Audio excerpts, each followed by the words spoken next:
खाना तो था मुझे शाम की कुछ हल्की-फुल्की भूख के लिए था, जिसके लिए मैंने आलूओं को बॉयल करके छोड़ा हुआ था, बट मैं मुझे काम करते-करते इतना ज़्यादा टाइम हो गया था कि 8 बज गए थे, फिर मैंने सोचा इससे अच्छा सीधे-सीधे डिनर बना लिया जाता है।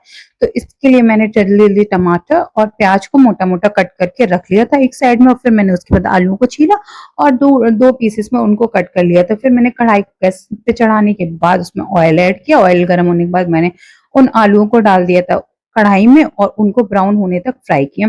वो ब्राउन होने के बाद मैंने उनको निकाल लिया, तो फिर उसी कढ़ाई में, उसी ऑयल में मैंने जो टमाटर और प्याज कट किया था, उसको मैंने थोड़ा-सा फ्राई कर लिया जब तक कि वो मुलायम नहीं हो गया।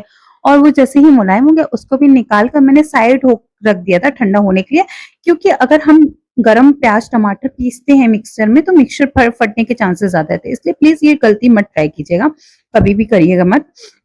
तो फिर उसके बाद फिर मैंने कुछ स्प्रिंग अनियन और कैप्सिकम भी कट कर लिया था उसी ऑयल में, फिर मैंने उनको भी थोड़ा-सा सौटे करके रख लिया था।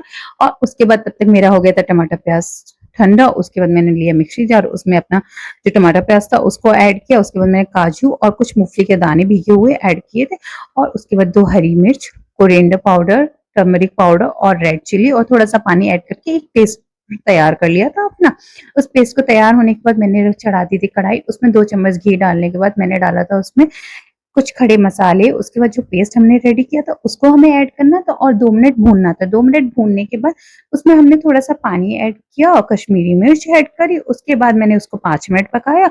उसके बाद आलूओं को ऐड किया, उसके बाद जो स्प्रिंग अनियन और कैप्सिकम सौटे किए थे उनको भी ऐड कर दिया था। फिर पानी ऐड करके और सॉल्ट ऐड करके मैंने इसको 10-15 मिनट के लिए पकने के लिए छोड़ दिया था।